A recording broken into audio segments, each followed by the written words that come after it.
Hi, it's Corinne from My Chemical Free House. I'm going to be going over non-toxic carpet, the 4 brands that I think are the best in terms of low off-gassing and low or minimal chemical treatments to the textiles.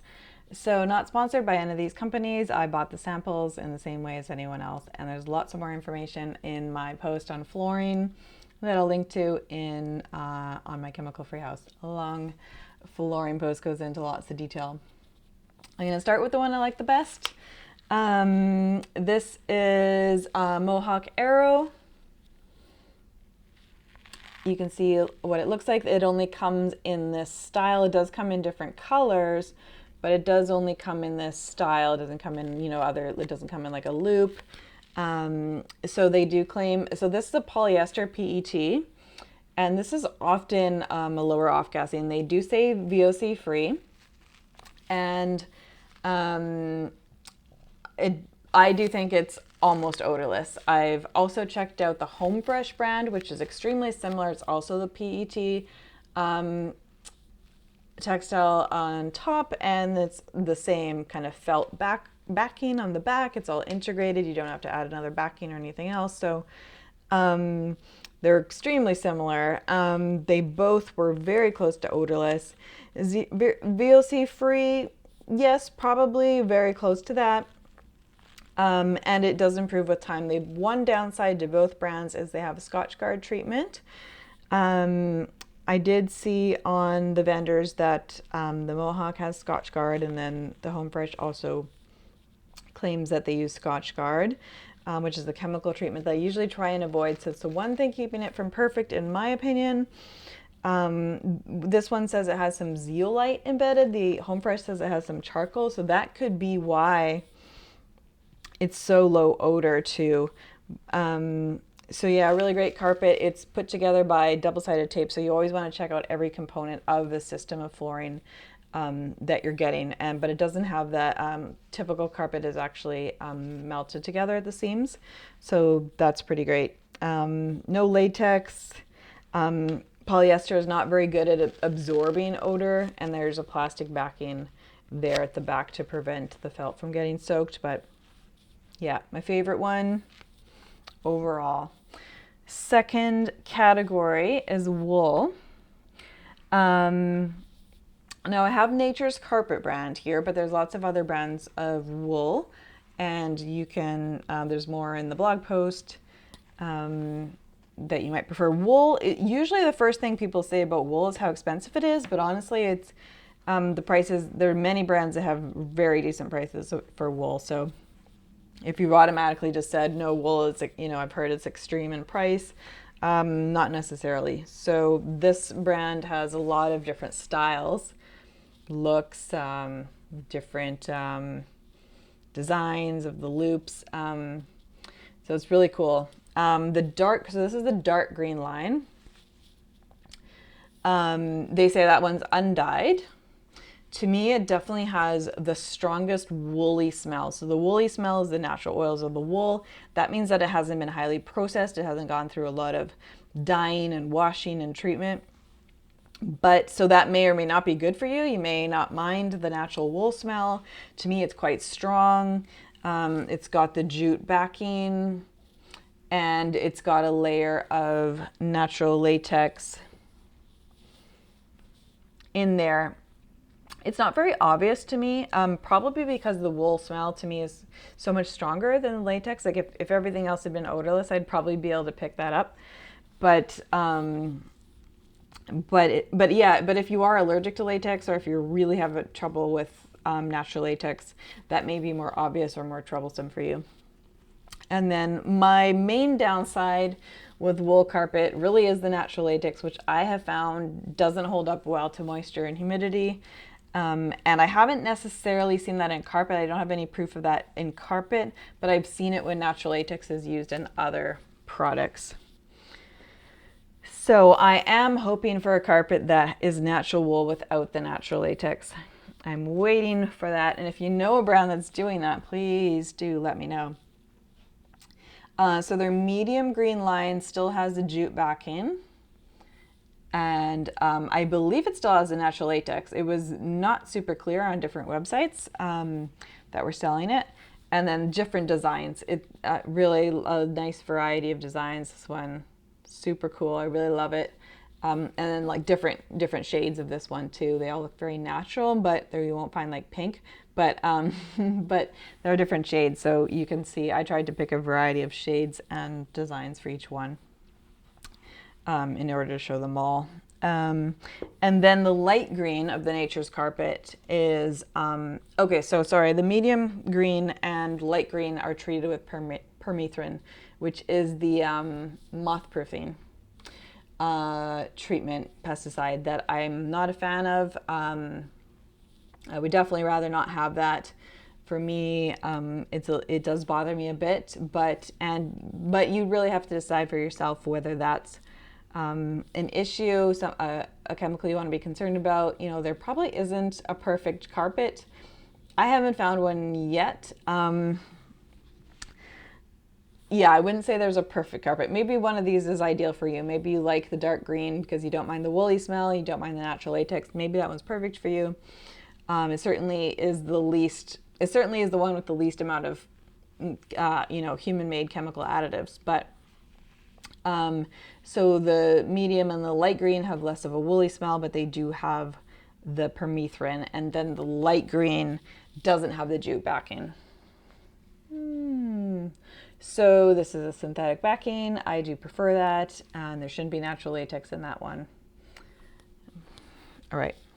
Hope I explained that clear enough.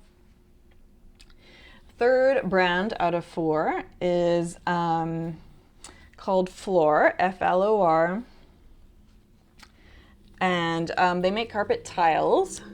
So this one is put together by these plastic dots. You can easily do this yourself. And sorry, I'm doing this in reverse. Okay, so these are the dots. You can see that those were holding it together. That's all that's needed to install it. This has the off-gassing odor of packing tape. So if you get packing tape for boxes from the post office, that's what this smells like. Maybe a tiny bit stronger. It's quite, has to hold this together. But once it's under there, these are obviously not the same style. You wouldn't be putting these together.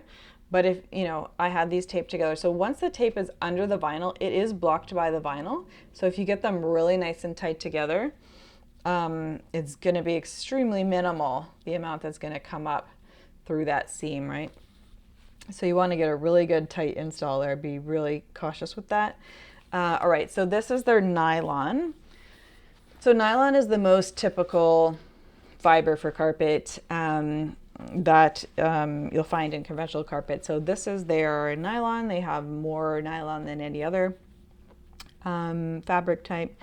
And it does have an anti-stain. It has an antimicrobial. You can see when you would look at each, like this one has a style name and a color name. You can see when you look at each one product on the website, if it has the antimicrobial and the anti-stain treatment. They don't say much about what that is. Well, we can guess, it's probably the very similar. Anti-stain coatings are usually that same general type of polyfluorinated compounds. So, so this one has a vinyl backing, and that is not ideal, I know. And they do claim really low VOCs. That a few years ago they used to claim they were the lowest VOC carpet in the industry. They didn't have anything to back that up, and I haven't seen them say that now. It wasn't true then, and it's not true now, in my opinion, from what I've compared it to. But for a conventional carpet, it is lower in off-gassing. So if you need something conventional because it looks conventional, or you don't do well with wool, the other ones don't work, you need this easy to put together, you can put this together over almost anything, then this could be a good option to choose. I don't find it that strong. I don't find the vinyl. I can smell it, but it's not extreme. And the off-gassing, I do find it needs a little bit of time. And so because they come in tiles, this has the option of putting this aside to off-gas first. And that is another thing I found appealing. Of course, the real tiles are bigger than the sample sizes, but still they're not so big that you can't put it aside. Whereas if you got a whole roll of conventional carpet, how are you going to off-gas that? Where are you going to off-gas it? And then you need professional installment, whereas these you can do yourself. So, you know, whether you'd want to put this over a slab and block that moisture is a question of building science and moisture prevention. The conventional wisdom is that yes, you can do that, and the more extreme mold prevention is not to block that moisture. But if you're already going to be putting a plastic barrier because your other choice is laminated or engineered wood or almost anything else other than tile or polished concrete, then you're going to be doing that anyway. And this is something you'd actually be able to pull up really easily.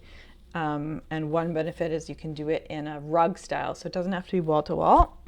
Excuse me. Same with a lot of the wool brands. They could come in wall to wall or rug style, so a rug that's not wall to wall.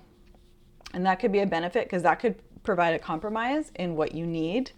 Maybe it's a compromise with the owner, the landlord, or maybe it's just a compromise with what you need in terms of cushioning in certain areas, but not all areas. So I think that's great. So Floorbrand has also has a PET, which is the same fabric, same material. It's a polyester. It's usually often made from recycled bottles, plastic drinking bottles. Actually the same material as this, even though they look completely different and they feel completely different. So this is more like a felt. This one's called Fedora.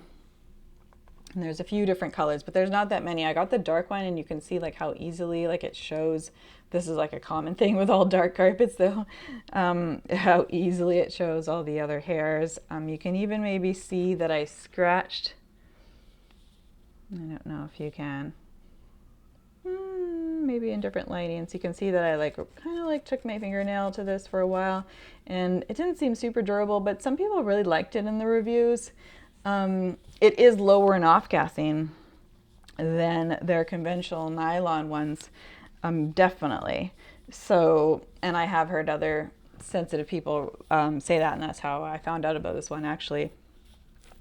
But it is kind of unusual, so you'd want to check that out and you'd want to see if it meets your needs for a carpet. But this could be a good compromise for somewhere where you definitely are required to have a carpet, but you want something low off-gassing and that doesn't have, maybe you don't want that really high pile, because although they do say this one's very easy to vacuum, they have some videos showing that. I don't know, that's their marketing, maybe it's true.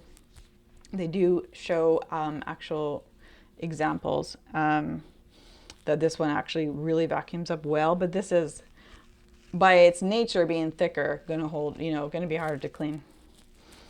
So if you want something really thin, you can see how it really looks like felt more than carpet. It's an interesting one. This is even more interesting / unusual. It feels like animal fur. It's called house pet, and it feels more like a goat or a pig or something. It's really scratchy. It's really unusual. So this is not, if you're looking for like that plush carpet for your kids to play on or something, this wouldn't be your choice. There's no antimicrobial in this one. It's a mix of nylon and polyester. The backing is a bitumen as opposed to the vinyl. So I definitely think this backing is better in terms of off-gassing. And you can see that that one is listed quite clearly on their different types. And then in terms of the off-gassing on the top, of course, it always depends on the age of the samples and depends on which company you're ordering from. You may or may not be able to push for really new samples, but this is the lowest of the Flor brands.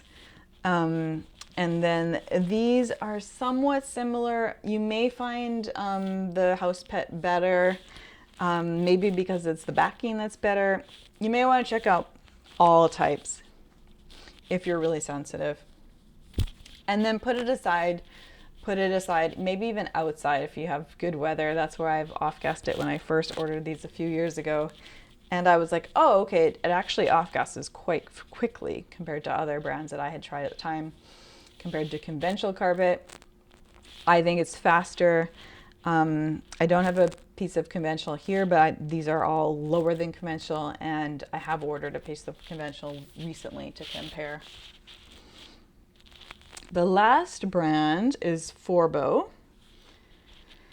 This is really an interesting product because it's not technically a carpet. Forbo is a company that makes marmoleum. They're best known for marmoleum. So this is called Flotex, and they called it a flocked flooring. They say it's neither resilient nor textile. So textile would be a carpet. Resilient would be vinyl, marmoleum, like that hard, flat, easy to clean surface. And this is a bit of a mix between them. So it's a very, very short hair of the nylon. This is nylon on top, just straight flat hairs. And so it's more easily washable. Like you can feel the bottom, like the base of this, right? Like I'm scratching like the base. So way easier to clean. Looks enough like a carpet, especially when you choose a design like this, that you may be able to convince an office building that you work at to go with this instead of a regular carpet. And maybe if you have a lot of allergies, maybe this is better for you because you can clean it easily, but it's still going to meet the requirements. It's fairly soft actually. Like it has a weird feeling. I don't know how to describe it, but it's soft compared to the one that's more like goat fur. So that could be acceptable for a lot of buildings, commercial buildings especially. I'm not sure if you would have a purpose for this in a residential, but maybe, I don't know. So they do claim it's waterproof. Again, it is a vinyl backing. So there's a fiberglass layer and then a vinyl layer. So it's not super low off-gassing. It's not as good as the Mohawk Air.o. That was the first one. It's not as good as wool in terms of off-gassing, although wool has that natural odor that's hard to compare to chemical odors. But and whether it's better than the conventional floor, it's similar but a different chemical. So that, people are different and they have different chemicals that really could trigger their chemical sensitivity. So there could be reasons to check out both. Different installation. So this one being the dots, the sticky dots, the tape. This one being a glue down. So you'd hopefully would be able to check that out too. Sometimes it's really hard to get a hold of those glues to check them out though. There's an antimicrobial. This is the same in that from the top, it's more floppy, so I have to hold it. From the top, they look the same, but the backing is different. So I believe this one's the sheet. So they come in like tile and sheet and plank and different types, but this one had more off-gassing to me, and usually anything that's a more flexible vinyl or rubber has higher off-gassing. So that's a pretty easy rule of thumb to figure out whether vinyl off-gassing. This one, I'm trying to figure out which is stiffer. They're somewhat similar. And so yeah, a stiffer backing reduces the amount of plasticizers and the amount of off-gassing of the plasticizer. All right, so that's my comparison of the 4 best types and brands. There are more brands for wool, but they're quite similar, so there wasn't really any reason to go through multiple wool brands. Yeah, so there are many people that don't want carpet because it's hard to clean. It's hard to fully remove all the allergens, dust, spores that could get in there, pesticides that could get tracked in. But there are people that want carpet, so this is a video for you. If you want a non-toxic carpet, you need it, you want it, it's required. And then also consider that not quite wall-to-wall option as a compromise, if that's possible for you. You know, some people really want a carpet still in the basement so that their basement has that comfortable floor to play on or something. So in a basement, I do think you should consider rugs rather than wall to wall in general. That's my advice on putting carpet over a slab. But otherwise, on a top floor with a wood subfloor, you could really go with any of these. You don't want to have a temperature difference when you're blocking. You've got a vapor barrier here, but if you don't have a temperature difference between the floors and the humidity difference, well, humidity, usually it's the temperature difference between the floors that would cause that to be a problem. But yeah, some of these can be good for commercial areas as well as residential. All right, so I'll link to the flooring post, and I'll write the brands down in the description, but I'll link to the flooring post where you can really see all these and the other brands of wool, especially if you're really into really wanting the wool. You might want to check other brands, and again, they're not all super expensive. And then the flooring post also talks about which ones are commercially rated, so you can check that out if you're really going for an office building here. And yeah, that will be more detailed in the post. All right. Oh, and the one thing I didn't mention was sisal, which could be a wall-to-wall, not usually, but it's usually a rug. It could be used as a runner. There are definitely good reasons to use sisal. It's often treated with, often in transit, it could get sprayed by pesticide, depending on where it's coming from. But I often do well with it. It's often not really highly treated. And I would use that as a runner in certain areas. Absolutely, but it's not quite in the same category as the carpets because it's unlikely that usually when you want a carpet, you want something soft, cushiony, for various reasons. So sisal is a good option. There are some sisal brands in the flooring post too. So if you were hoping that I covered that, but I didn't, there are some brands there. I think it can be quite good. If it's one of these companies that specializes in green products, selling green flooring, like Green Design Center, you can ask them more about if they think their sisal has been sprayed somewhere along the way before choosing it, or get a sample and just see how you do with it. You always want to check your own reactions. I did have a bit of a reaction to the permethrin, the moth proofing, a little bit. So, you know, check your own reactions because some of the others are totally fine for me. All right, that's it for now. Bye.